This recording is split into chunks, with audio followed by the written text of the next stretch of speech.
August 19 அண்ணா serial வரக்கூடிய எபிசோட்ல என்ன நடக்க போகுது அப்படின்னு பார்க்கலாம். உங்களுக்கு இந்த வீடியோ பிடிச்சிருந்து அப்படின்னா மறக்காம இந்த சேனலை சப்ஸ்கிரைப் பண்ணிக்கோங்க.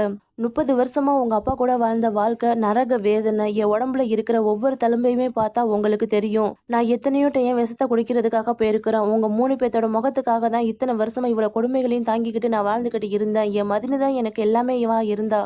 அவளையும் ஜெயிலுக்கு அனுப்புனதுக்கு அப்புறமா ஒரு நாளுமே நான் நரக வேதனையை அனுபவிச்சிருக்கிறேன். இப்பதான் நான் நிம்மதியா இருக்கிறேன் அப்படின்னு சொல்லிட்டு இருக்கிறாங்க பாக்கியா.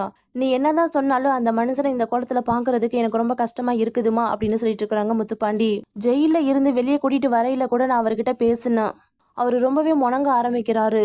7 வயசுல இருந்து உனக்காக நான் தாண்டா எல்லாமே பார்த்து பண்ணிருக்கிறேன். நீ என்ன கேட்டாலும் நான் தான் உனக்கு வாங்கி கொடுத்துருக்கிறேன். இன்னைக்கு உங்க அம்மா உனக்கு பெருசா தெரியற, நான் உனக்கு அசிங்கமா தெரியறேனா? என்னைய ஜெயிலில் கொண்டுட்டு போய் போடுற அளவுக்கு நான் என்ன உனக்கு அந்த அளவுக்கு எதிரி ஆயிட்டனா அப்படின்னு கேட்குறாரு.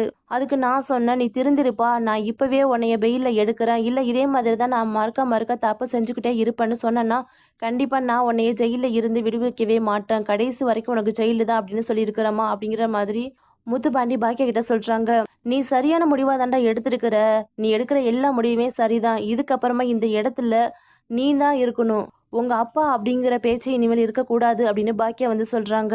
அப்பதான் சண்முகம் எல்லார்கிட்டயுமே சொல்லிட்டு இருக்கிறாங்க, நாளைக்கு சாயந்தரமா பரணி நீ ஆட்டோ ஸ்டாண்டுக்கு வந்துரு, ரத்ன வேலை விட்டு வீட்டுக்கு வர இல்ல வெங்கடேசனோட தான் வருவா அப்படின்னு சொல்றாங்க. சரி சரி என்ன நடக்குதுன்னு பார்க்கலாம் அப்படின்னு சூடாமணியும் வைகுண்டமும் சொல்லிட்டு இருக்கிறாங்க. திடீர்னு சண்முகம் பயங்கர லவ் மூடாகி பரணியை பார்த்துட்டு கண்ணடிக்கிறாங்க. அதை பார்த்த சூடாமணி, ஐயோ உங்களுக்கு 60 வயசு ஆயிடுச்சு, கொஞ்சம் கூட விவரமே இல்லாமல் இருக்கிறீங்க, வாங்க முதல்ல நம்ம வெளியே போகலாம், கொல்லப்புறத்தில் போய் நம்ம உட்காந்து பேசிக்கலாம், இங்கே ரொம்ப குழுக்கமாக இருக்குது அப்படின்னு சொல்கிறாங்க. ஆமாம் ஆமாம் எனக்கும் ரொம்ப குழுக்கமாக தான் இருக்குது அப்படின்னு சொல்லிட்டு வைகுண்டமும் சூடாமணியும் அங்கேருந்து கிளம்பிடுறாங்க. ஏண்டா உனக்கெல்லாம் எவ்வளோ தைரியம் இருந்தால் அத்தை மாமாவை பக்கத்தில் வச்சுட்டு என்னையை பார்த்து கண்ணடிப்ப, நீ ரவுடினா நான் டான்னு, நான் என்ன பண்ணுவேன்னு தெரியுமா உனக்கு அப்படின்னு கேட்குறாங்க. நீ என்ன பண்ண போற, தயவு செஞ்சு சொல்லிட்டு பண்ணேன், எனக்கு ரொம்ப சர்ப்ரைசிங்காக இருக்குது, என் கண்ணையே பாரு அப்படின்னு பரணி சொல்கிறாங்க.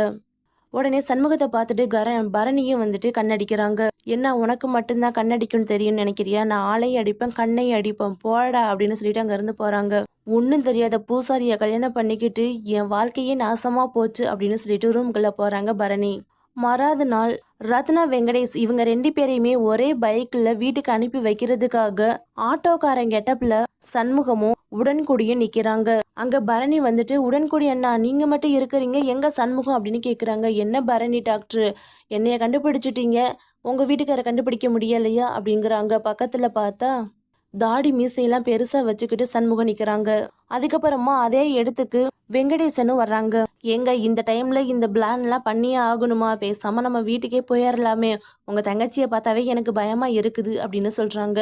நான் தான் இருக்கிறல, நீங்க எதுக்காக பயப்படுறீங்க, தைரியமா போய் கூப்பிடுங்க, வண்டியில போகலான்னு சொல்லுங்க, அவ என்ன பண்றான்னு பாருங்க, ரொம்ப பேசுனா கையை பிடிச்சு இழுங்க, நாங்க எல்லாத்தையுமே பாத்துக்கிறோம் அப்படின்னு சொல்லி அனுப்பி வைக்கிறாங்க சண்முகம்.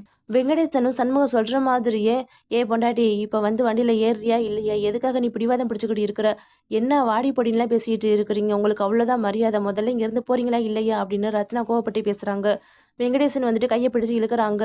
ஏண்டா பட்ட பகல்ல ஒரு பொம்பளை பிள்ளைடைய கையை பிடிச்சி இழுக்கிற அப்படின்னு சொல்லிட்டு வெங்கடேசனை அடிக்கிறதுக்காக உடன்குடியும் வேஷம் போட்டிருக்கிற சண்முகமும் வந்தாடுறாங்க. ஏங்க இந்த பொண்ணு நான் கல்யாணம் பண்ணிக்க போற பொண்ணை தான் நான் கூட்டிட்டு வந்திருக்கிறேன், மற்றபடி எந்த தப்புமே நான் பண்ணல அப்படின்னு சொல்றாங்க. ஏமா இவர் உன்னைய கல்யாணம் பண்ணிக்க போறவரா? இல்லைங்க யாருன்னே தெரியாது, நீங்க இவர் என்கிட்ட ரொம்ப தப்பா நடந்துக்கிறாரு அப்படின்னு அதையும் சொல்லிடுறாங்க. அதுக்கப்புறமா வெங்கடேசனை போட்டு அடின்னு அடிக்க ஆரம்பிக்கிறாங்க. ஐயோ தயவு செஞ்சு விட்டுருங்க, இவர் நான் கல்யாணம் பண்ணிக்க போறவங்க தான், வெங்கடேசன் வண்டி எடுங்க நம்ம வீட்டுக்கு போகலாம் அப்படின்னு சொல்லிட்டு வெங்கடேசனை கூட்டிட்டு வீட்டுக்கு வந்துடுறாங்க. சண்முக பயங்கரமான கில்லாடி தான் பாரு, சொன்ன மாதிரியே வெங்கடேசனையும் ரத்னாவையும் ஒரே வண்டியில அனுப்பி வச்சுட்டான், அவன் நல்ல பையதான் அப்படிங்கிற மாதிரி வைகுண்டம் சொல்லிட்டு இருக்காங்க. போத அவங்க திருவாயை மூடுங்க, நம்ம உள்ள போகலாம் அப்படின்னு சொல்லிட்டு நம்ம சூடாமணி வீட்டுக்குள்ள கூட்டிட்டு வர்றாங்க.